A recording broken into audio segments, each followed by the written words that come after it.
I'm Joseph Lobosco, joined by our fabulous co host, Adrienne Barker. And tonight we're diving into the dark world of Charles Manson, the cult leader whose 1969 murders, wild rants, and conspiracies still haunt us to this day. Some of the discussion material, including themes of murder, racism, drug abuse, psychological manipulation, may be triggering or upsetting, so listener discretion is advised. Adrian and I are not attorneys, law enforcement, or forensic experts. While we research every case thoroughly, this show is recorded live with little to no editing. Any statements containing factual inaccuracies are unintentional. Any individuals or parties named who have not been convicted of a crime are presumed innocent until proven guilty. The opinions of our guests and audience members are their own and do not necessarily represent the views of myself, Adrian, or Debate the News. So tonight, we're unraveling the twisted saga of Charles Manson. Drifter turned cult leader who orchestrated horrific murders and left a legacy of chaos. We're diving into a detailed timeline, his chilling rants, quotes from the Manson family girls, and some lesser known facts that will shock you.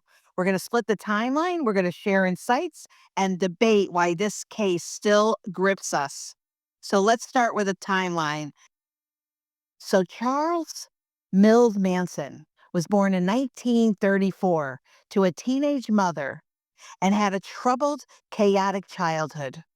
He grew up in and out of reform schools and prisons for various petty crimes. By his early 30s, he had spent more than half of his life behind bars. In 1967, Manson was released from prison and moved to California just in time for San Francisco's Summer of Love. He was a small, yet charismatic career criminal who dreamed of becoming a musician. I paused at the small because he was small as far as his height goes, and then also his musical dreams were pretty small. Using a mix of charm and street smarts, he began attracting a following of young drifters and hippies, mostly women who were looking for freedom, community, or rebellion. Manson quickly established what became known as the Manson Family, a cult-like commune. He had learned manipulative skills from pimps and cons in prison and applied them to control his followers. He played the role of a guru, initially showering new recruits with affection and drugs to make them feel special. But behind the free love facade, Manson was extremely controlling. He used LSD and other drugs to weaken his followers' will, often dosing them heavily while he stayed relatively sober himself to direct their actions. He also manipulated them with sex and occasional violence, enforcing loyalty through fear. Over time, Manson developed a bizarre pseudo-religious ideology. He became fixated on the idea of an impending apocalyptic race war that he called Helter Skelter, a term he took from a Beatles song. He preached that Black Americans would rise up and overthrow whites, and that the family would survive by hiding out in the desert during this chaos, then emerge to rule the world. It was a delusional, hate-fueled worldview that twisted 1960s counterculture into something nightmarish. By late 1968 and into early 1969, even before the infamous Tate-LaBianca murders, a few other brutal killings occurred that have since been speculatively linked to the Manson family. For instance, in October of 1968, a 65-year-old woman and her 24-year-old friend, Nancy Warren and Clyda Delaney, were found strangled to death at an antique store near Ukiah, California. Did I say that right? UKIAH. Manson's followers were known to be in that area around the time, though no charges were ever brought. A couple months later, on December 30th of 1968, 17-year-old Marina Elizabeth Hobb was abducted outside her West Hollywood home and murdered. She was found in Los Angeles with her throat slashed and multiple stab wounds. And in July of 1969, a 16-year-old acquaintance of the family named Mark Waltz, he turned up dead. He'd been shot and his body dumped near Mulholland Drive in Los Angeles. And police, they never solved these cases.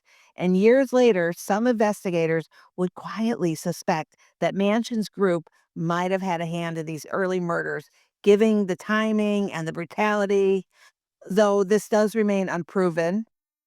All of it was a chilling prelude, a hint that Manson's peace and love commune was turning increasingly towards violence. By mid 1969, Manson was growing frustrated that his predicted helter skelter hadn't begun. His music industry ambitions had also flopped. Notably, he'd been friends with Beach Boys drummer Dennis Wilson for a time and even auditioned for producer Terry Melcher, but he never got the record deal that he wanted. In late July 1969, as tensions inside the family grew, some members committed their first murder at Manson's behest. One follower, Bobby Bassalil, with others' help, killed an acquaintance named Gary Hinman. They smeared the words political piggy in Hinman's blood on the wall, trying to make it look like a crime by militant radicals and stroke racial chaos. This gruesome incident was a precursor of the violence to come. And on the night of August 8th, 1969, Charles Manson decided it was time to ignite the chaos he had been predicting. He ordered a group of his followers to go to a house in Los Angeles, Benedict Canyon, and totally destroy everyone in it. Manson himself stayed behind, but he sent his right-hand man, Charles Tex Watson, along with 3 young women, Susan Atkins, Patricia Canrico, and Linda Caspian. And just after midnight on August 9th, they arrived at 10050 Cielo Drive, the home of film director Roman Polanski and his pregnant wife, Sharon Tate. Now, just to kind of explain this to you, Manson was very upset that he was unable to get a deal with Dennis Wilson from the Beach Boys, and he was recording a lot. And so Terry Melcher had lived in this home. He had moved, and film director Roman Polanski was living there now, just to give you some insight so you understand. It wasn't just a random pick. So Polanski was away in Europe, but Sharon had friends staying with her. And when they walked in, Tex Watson cut the telephone lines to prevent any calls for help. And as the group approached the house, they first encountered an 18-year-old visitor, Stephen Parent, who was driving away from the guest house on the property. And Watson, he shot Stephen Parent dead to eliminate a potential witness. I mean, imagine that is truly being in the wrong place at the wrong time. The intruders that broke into the main house and at gunpoint rounded up the occupants in the living room. What followed was unspeakable horror. Tech Tex Watson announced that he was, quote, the devil and there to do the devil's business. Then the slaughter began. Jay Sebring, a Hollywood hairstylist, was shot and stabbed as he tried to protect Sharon Tate. Wojtek Frykowski, a friend of Polanski's, was bludgeoned, shot, and stabbed when he fought back. Abigail Folger, Frykowski's girlfriend and the heiress to the coffee fortune, was chased down and stabbed 28 times as she attempted to flee the lawn. Finally, Sharon Tate, 8 months pregnant, pleaded for the life of her unborn baby, but she was mercilessly stabbed to death by Watson as Susan Atkins held her down. Before leaving, Atkins used Sharon's blood to write "pig" on the front door. In total, 5 people were brutally murdered at the Tate residence that night, as well as Sharon's unborn son. And can I just say, Joseph, they did not shed a tear. They did it cold, cold, stone cold, and in interviews later admitted that they had no feeling. They just didn't feel anything. So the very next night, August 10th of 1969, the Manson family struck again. This time, Charles Manson himself accompanied his followers, possibly to make sure the job was done right. They drove around Los Angeles and eventually selected a host at random. So this one is at random. The home of Lino and Rosemary LaBianca. I'm sorry, so sad. A wealthy couple in the Los Feliz area. Manson tied up the couple at gunpoint and then he left, instructing his followers to finish the deed.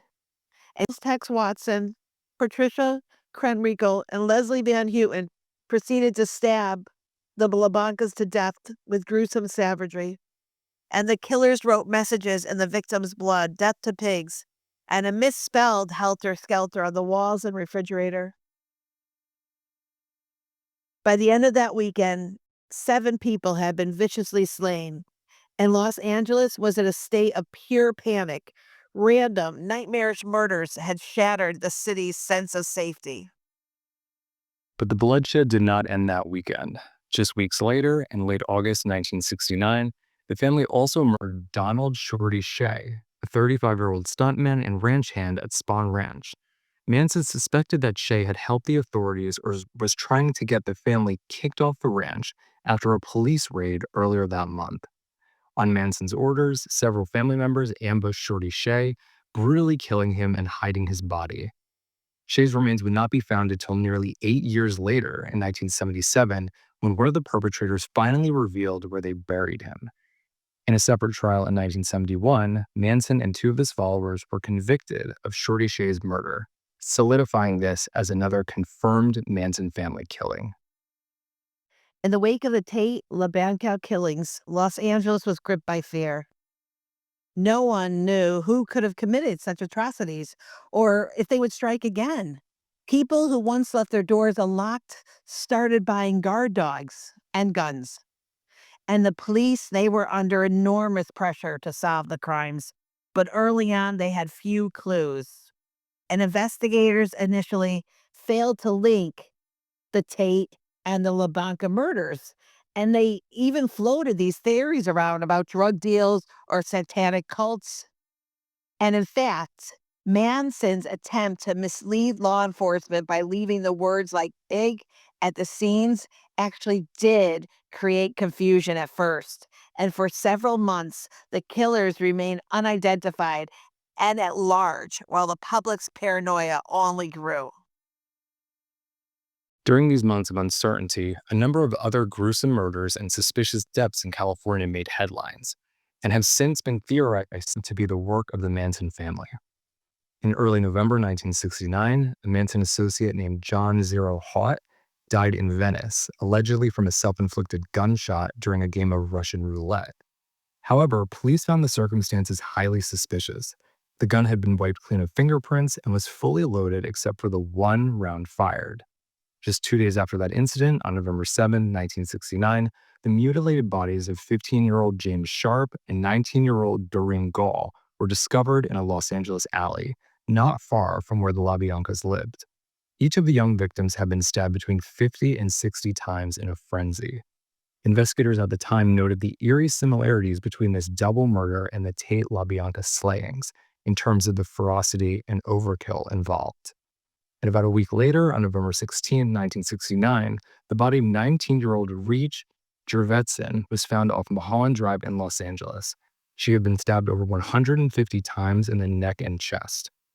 Jurvetson's murder was especially savage, and while she wasn't identified until decades later, some in law enforcement suspected a link to the Manson clan. Manson himself, when questioned about the Jurvetson and other unsolved cases, denied any involvement.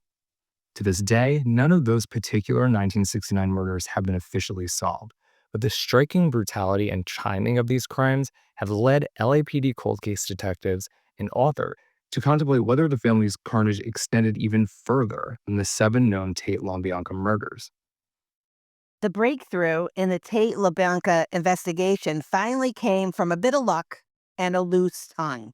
In October of 1969, about 2 months after the murders, police arrested Manson and many of his followers at the Barker Ranch in Death Valley. Yes, Barker is my last name. We are not affiliated at all with the Barker Ranch in Death Valley. I remember being a kid and like really wanting to change my name after all of this. Okay, and the Barker Ranch in Death Valley was a remote desert hideout, and they were on suspicion of auto theft. And while in custody, family member Susan Atkins began bragging to a cellmate about the fun that they had at the Tate house, even describing the gruesome details. She said the murders were intended to spark helter skelter, the race war Manson had predicted. And when her cellmate tipped off authorities, detectives connected the dots. And by December of 1969, Charles Manson and several of his followers were formally charged with the Tate-LaBianca murders, and at last, the terrifying mystery had a face. The trial that followed in 1970 and 1971 was one of the most sensational in American history. Charles Manson, along with Susan Atkins, Patricia Krenwinkel, and Leslie Van Houten, were tried together for the 7 Tate-LaBianca murders. So from the beginning, Manson turned the courtroom into theater. He carved an X onto his forehead, which, by the way, he later modified it into a swastika. And the female defendants obediently did the same to themselves. And then Manson would shout bizarre interruptions, and even at one point, he lunged at the judge. And outside the courthouse, other Manson family members, those that were not on trial, camped out in support of their leader, often chanting or singing songs that Manson had written. And inside the prosecution, they laid out the full horror of the crimes, arguing that Manson's charismatic control over his followers enabled him to command these murders, even if he hadn't personally wielded the knife or the gun. And the star witness was Linda Caspian, the family member who had been present but did not participate in the actual killings, who testified in vivid detail about both nights. Her eyewitness account was crucial in convincing the jury of exactly how those nights unfolded and Manson's role in them. Before the trial concluded, there was a strange and troubling twist. In November 1970, during a recess in the trial, Ronald Hughes, the 35-year-old attorney who was representing Leslie Van Houten, vanished while on a camping trip in a remote part of Ventura County. Hughes had angered Manson by refusing to let Van Houten testify to absolve Manson, and Manson openly told Hughes in court, quote, "I don't want to see you in the courtroom again." He was never seen alive after that. 4 months later, in March 1971, Hughes's decomposed body was found wedged between rocks in a rugged creek bed. Rumors swirled that this was a retaliation murder ordered by Manson. Even family member Sandra Good later hinted as much, calling Hughes, quote, "the first of the retaliation murders." However, the authorities could never conclusively determine Hughes's cause of death. Some investigators thought he might have drowned in a flash flood while camping. To this day, it remains unsolved and unresolved whether Hughes was murdered by the family or died in a freak accident, adding another layer of eerie mystery around the case. In January 1971, the verdict came. Manson, Atkins, Krenwinkel, and Van Houten were all found guilty on all counts. They were sentenced to death. However, California's death penalty was absolved in 1972, so their sentences were automatically commuted to life in prison. In a separate trial, Charles Tex Watson was also convicted on multiple counts of murder for his role in the killings. Over the subsequent decades, each of these convicts came up for parole hearings again and again, only to be denied every time. The very idea of any of them walking free outraged the public and the victims' families, and for a long time, none of them did. Yet the Manson family's menace didn't entirely end with the main perpetrators behind bars. And in November of 1972, that's over 3 years after the Spahn Ranch arrest, a group of remaining Manson associates committed 2 more murders in Stockton, California. And several family hanger-ons who had been living together at the time killed 26-year-old James Willett, a former Marine, and his 19-year-old young wife, Lauren Willett. James, who was forced to dig his own grave, was shot to death. And Lauren was shot a few weeks later, and her body was hastily buried in a basement. And when police raided the group's hideout, they found evidence of the crimes and arrested the suspects. And among them, former family members Priscilla Cooper and Nancy Pittman. And 2 men, Michael Montfort and William Gosher, later pled guilty to the murders, and others were convicted as accessories. And the Willett case underscored that even with Manson in prison and his cult effectively disbanded, some of his followers remained capable of deadly violence all on their own. And Charles Manson, of course, never got out of jail. He spent the rest of his life in prison, becoming a dark legend behind bars and giving the occasional creepy interview. He ultimately died of natural causes in 2017 at the age of 83. Susan Atkins died in prison in 2009 after 40 years locked up.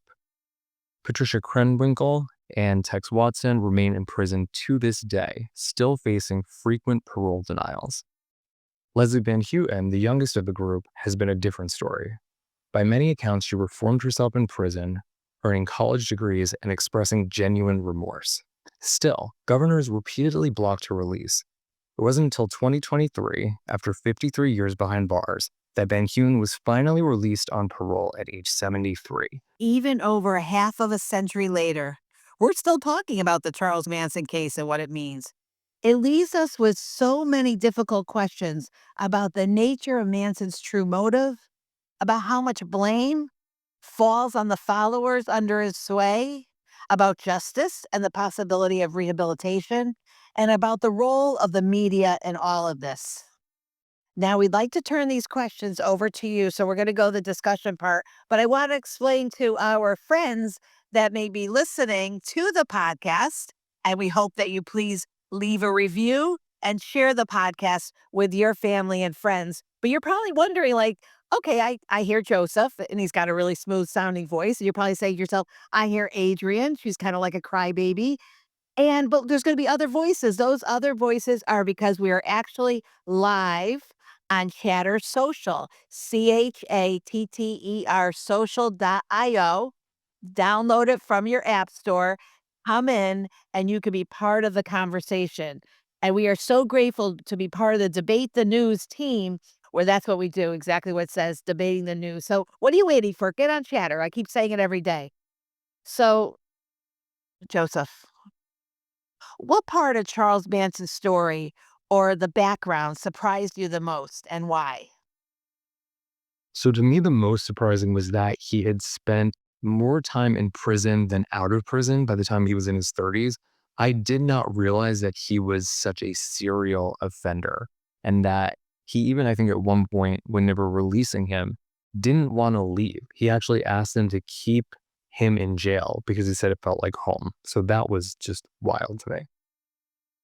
And so wild, Joseph. It's so funny because that actually was the one thing that really shocked me the most. He asked to stay in jail, and I can't imagine how the judge and the team that said no and put him on the streets feel after everything that happened. But also, I will tell you that Helter Skelter was so scary to me. I had the book Helter Skelter. Every time I heard the song, it scared me for the Beatles.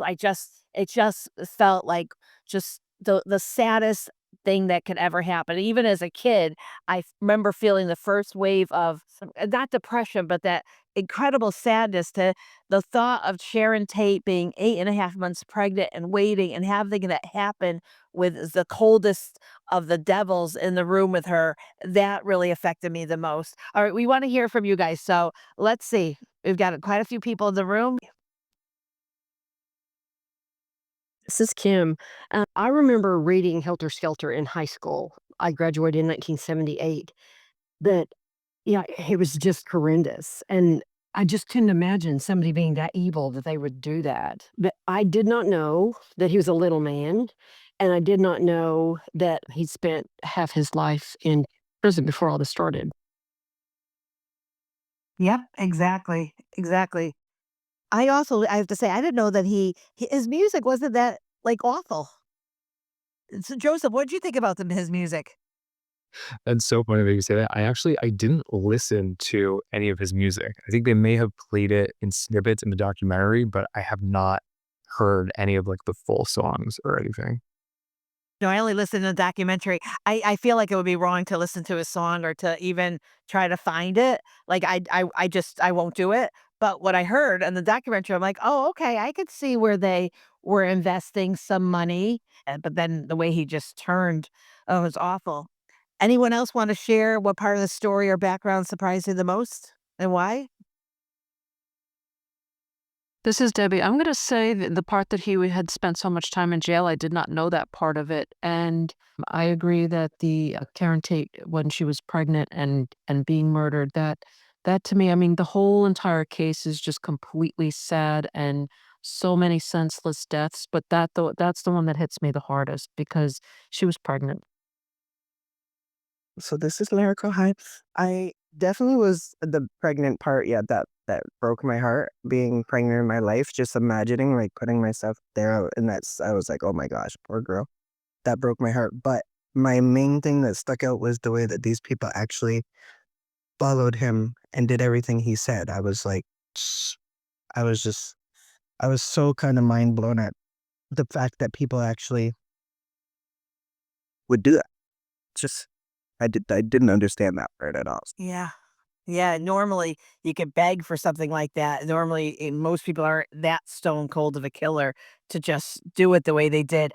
I think you can also say that this is so much more about self-aggrandizement and power than anything. If you look at the framework which he lays out in Helter Skelter, that he believed his book was so good, like any failed artist would, that people would make the connections between these murders happening and a, a prophecy coming true out of a book that he wrote. And so, and then at the end of it all, he would rule over the Black community now that there were no more whites. It's very twisted in how he conceptualized the murders as a platform for him coming to power. Wow. Thank you. That was a great share. Joseph?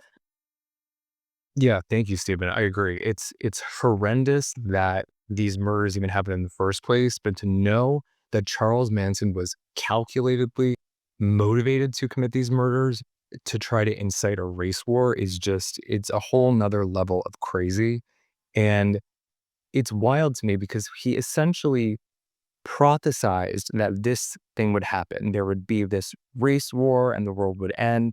And it obviously didn't come true because that's an insane thing to think. So after a while of it not actually happening, he basically set this in motion just so he could say, see, I told you so. I was right. It's just so demented.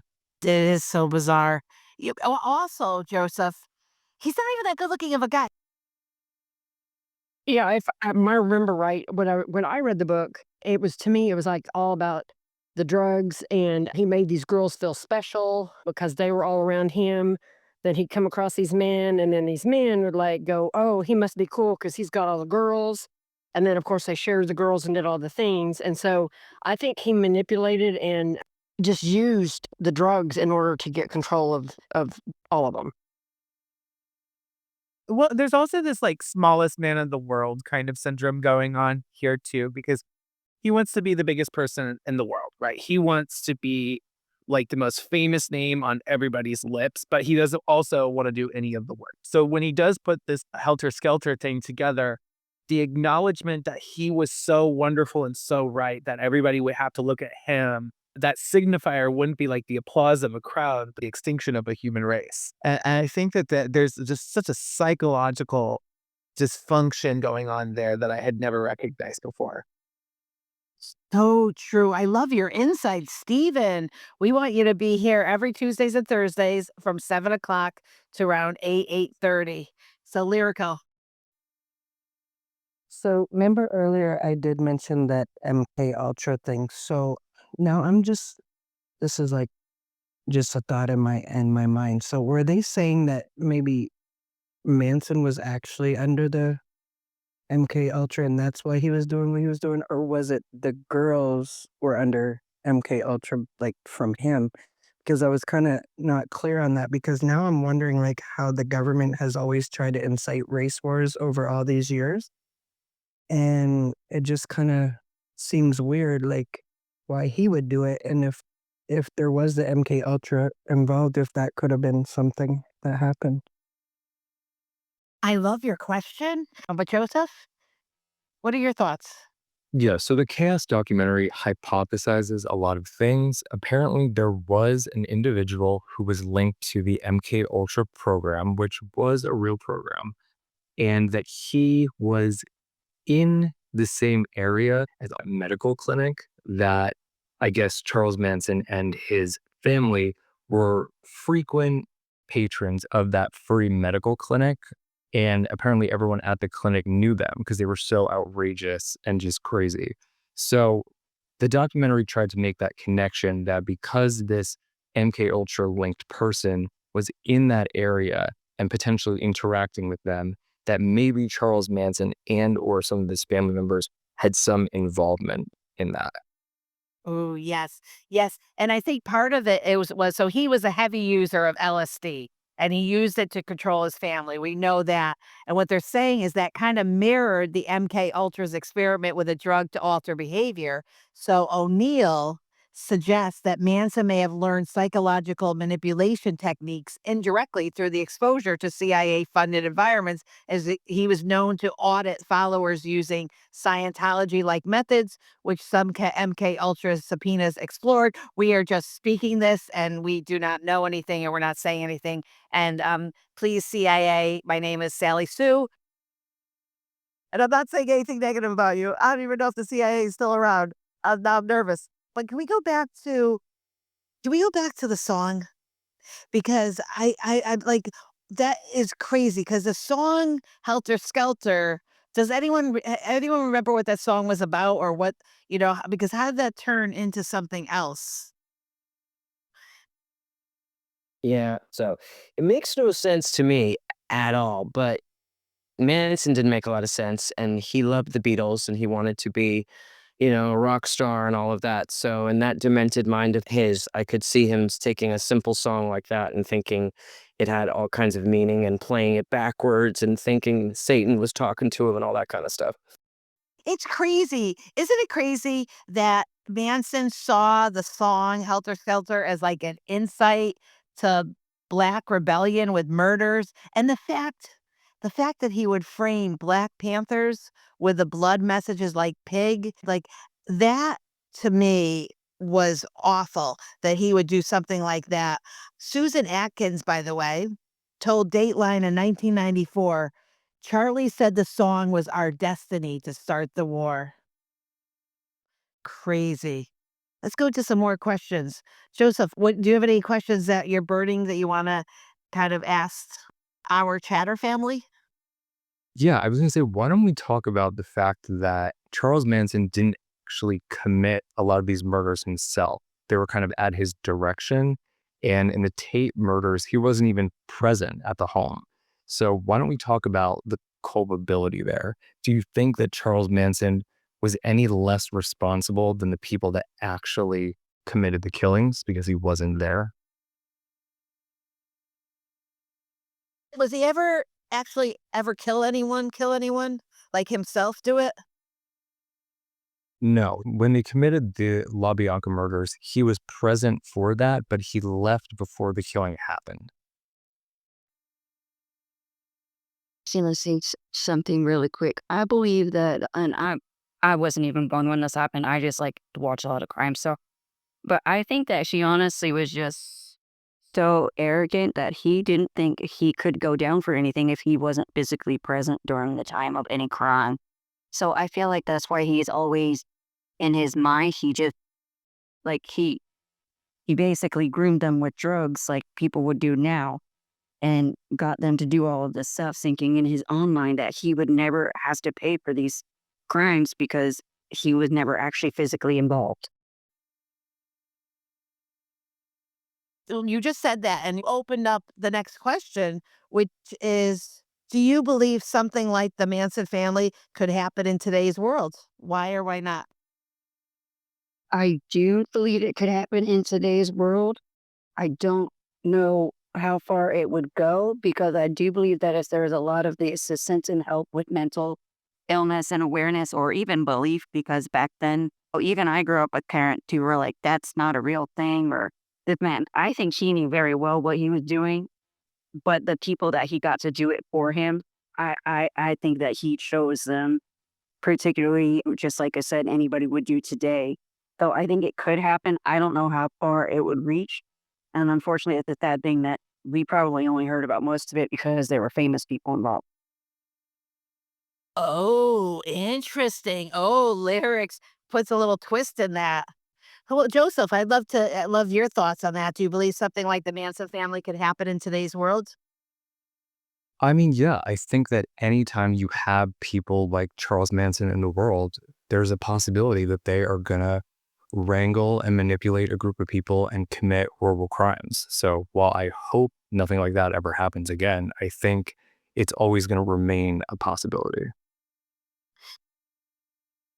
I was going to say everything that you're talking about, my cousin fell into at that age when we were in high school, but it was a guru, allegedly.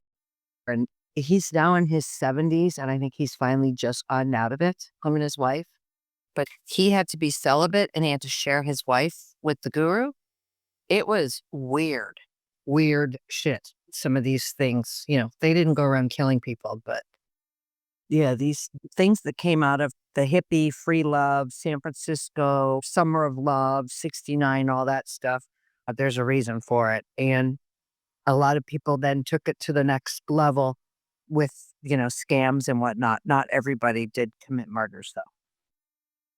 Yeah, I'm so glad you said that. I do see that there are certain people that, in essence, it's cult-like, where people are following and then they're going out. Where I live, we have a lot of religious young kids, and they're so sweet. And I always take the time, but they knock on your door and they want to share the information, and they really try not to take no for an answer. And so I think, in essence, I think it's all around us. Yeah, I very much agree with that as I see that a lot on TikTok. There's a lot of people that follow people blindly and not saying that they would go kill people or nothing like that along that lines, but to me, I don't put nothing past anybody. And when you got somebody that follows you to that extent and you let it go to your ego and it turns you into like I've seen this, it turns them into like a whole totally different entity at that point. So who knows what they could be capable of after that. And these are people that live amongst us, like that you would never even think, but they actually are brainwashed and they feel like they have to follow everything this person says. They like will go through bad treatment and all different types of stuff and won't do a thing about it. And I'm just sitting there lost, like, what? And don't understand it. But these people just, they follow blindly. Joseph? I agree. We see some of that behavior in other more modern cold cases. In Nexium, for example, which we covered a couple of weeks ago, we saw the Nexium members who had not been criminally charged standing outside of the courthouse singing and praising Keith Raniere as he was going through the trial. And they still, to this day, a lot of those followers believe that he's getting out of jail, even though logically he has a life sentence and that's never going to happen. So we see a similar theme in cults today compared to the Mansons back then. I want to just, before we close out, I want to go back to why he was paroled in 1967. So he was released on parole from McNeil Island Federal Prison in Washington. He served roughly 7 years of a 7-year sentence. He forged a U.S. Treasury check, which back in the day was a federal offense. And despite his extensive criminal record, car theft, pimping, check forgery, parole violations, he said, "Prison's my home. I don't know nothing else." And he was still granted parole, which we brought up in the timeline. But was it because it was tied to MKUltra? Was it because there was prison overcrowding? So you said that he was serving a 7-year sentence. You can't keep somebody beyond 7 years unless they have done something in prison to get more time. So if he was done with his sentence and went before the parole board maybe a few weeks early or something like that, or 6 months early, they're not going to keep him because he wants to stay for 6 months and then release him. I don't know what was going on in the 60s, but my guess is this 7-year sentence that you can't keep him any longer unless he had done something so horrific, unless he had gotten into fights, he'd gotten more time added on. And it doesn't sound like that was the case either. So they probably were just like, well, he wants to stay here. but we can't keep him. Well, I'm glad I asked the question. Thank you, because I feel like I needed to have that answer to understand. Okay, well, Joseph, I'm fed and satisfied that I've got all my questions out and everyone was great. Thank you all so much. Joseph, do we have to start saying goodbye? Good night? I think unfortunately we do. Let me just do some quick thank yous before we go. Marty, thank you so much for stopping everything that you're doing to record us. You're very welcome. No problem at all. And Marty, did you have any thoughts regarding this case? Anything you want to add? Well, I will say this: it's a case that I it always caught me off guard. I did watch a lot of the movies. I always thought it was absolutely insane. But one thing I did want to say: he's absolutely just as guilty as the people who actually put their hands and actually killed those other people. He's absolutely just as guilty in my book. Totally, totally agree. So thank you all for being part of this episode. And we do look forward to having you with us next time. So thank you, Marty. Again, we'll let you go. And thank you all. Have a great night.